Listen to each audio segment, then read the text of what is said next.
Assalamu alaikum.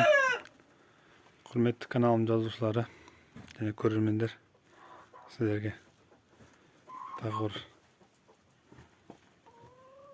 тайдан құнан шығарды байлап атқанымды көрсетейін деп. Жайлаудан келгеніне көп болған жоқ. Ұстап әкеп бірден жемге қойдым.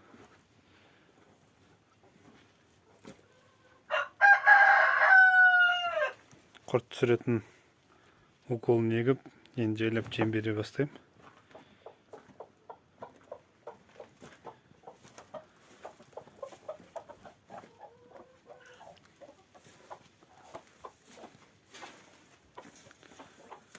Мынау әлі тұр, бұйырса сатам. Алатындар болса